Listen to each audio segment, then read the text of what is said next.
श्री कृष्ण गोविंद हरे मुरारी, हे नाथ नारायण वासुदेवा।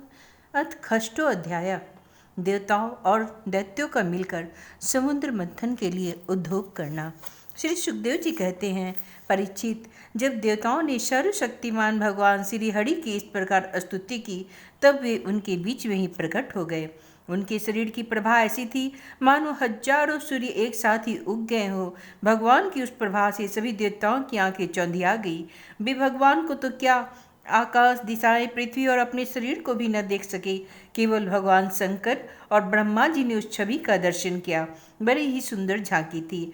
मरकत मणि के समान स्वच्छ श्यामल शरीर, कमल के भीतरी भाग के समान सुकुमार नेत्रों में लाल लाल डोरियां और चमकते हुए सुनहले रंग का रेशमी पीतांबर, सर्वांग सुंदर शरीर के रोम रोम से प्रसन्नता फूटी पड़ती थी।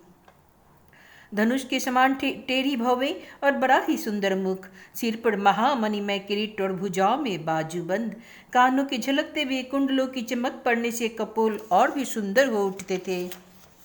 जिसके मुख कमल खिल उठता था, कमर में करघनी की लड़ियां, हाथों में कंगन, गले में हार और चरणों में नुपुर शोभायमान थे। वक्षस्थल पर श्री लक्ष्मी जी और गले में कौस्तुभ मणि तथा बनमाला सुशोभित थी। भगवान की निज अस्त्र, सुदर्शन चक्र आदि मूर्तिमान होकर उनकी सेवा कर रहे थे। सभी देवताओं ने पृथ्वी पर गिरकर साष्टांग प्रणाम किया। फिर सारी देवताओं को साथ ले शंकर जी तथा ब्रह्मा जी परम पुरुष भगवान की स्तुति करने लगे। ब्रह्मा जी ने कहा, जो जन्म, स्थिति और प्रलय से कोई संबंध नहीं रखते, जो प्राकृत गुणों से रहित एवं मोक्ष स्वरूप परमानंद के महान समुद्र है, जो सूक्ष्म से भी सूक्ष्म है और जिनका स्वरूप अनंत है, उन पर ऐश्वर्यशाली प्रभु को हम लोग बार बार नमस्कार करते हैं। पुरुषोत्तम, अपना कल्याण चाहने वाले साधक वेदोक्त एवं 5 रात्रोक्त विधि से आपके इसी स्वरूप की उपासना करते हैं। मुझे भी रचने वाले हे प्रभु, आपके इस विश्वमय स्वरूप में मुझे समस्त देवगणों के सहित तीनों लोक दिखाई दे रहे हैं। आप में ही पहले यह जगत लीन था, मध्य में भी यह आप में ही स्थित है और अंत में भी यह पुनः आप में ही लीन हो जाएगा। आप स्वयं कार्य कारण से पड़े परम स्वतंत्र है।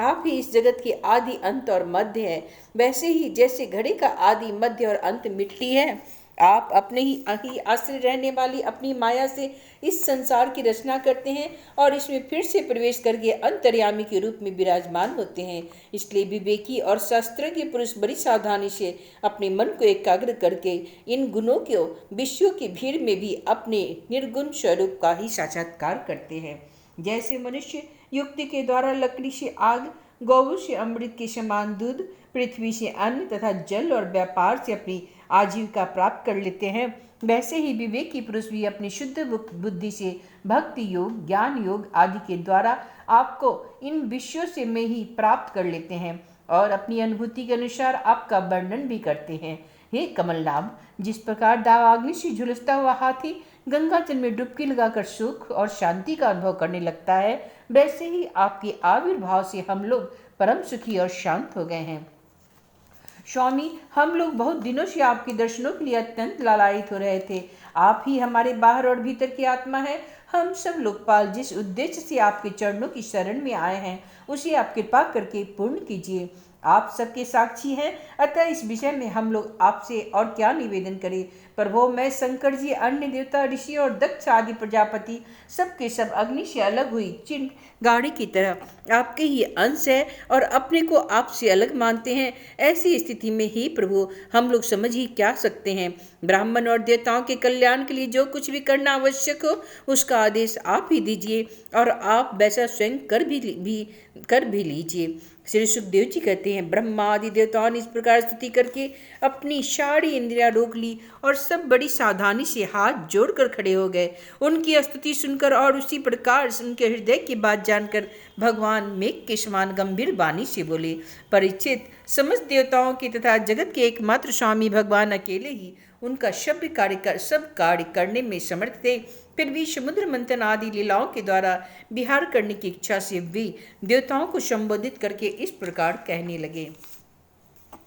श्री भगवान ने कहा, ब्रह्मा, शंकर और देवताओं, तुम लोग सावधान होकर मेरी सलाह सुनो। तुम्हारे कल्याण का यही उपाय है। इस समय असुरों पर काल की कृपा है, इसलिए जब तक तुम्हारे अभ्युदय और उन्नति का समय नहीं आता, तब तक तुम दैत्य और दानवों के पास जाकर उनसे संधि कर लो।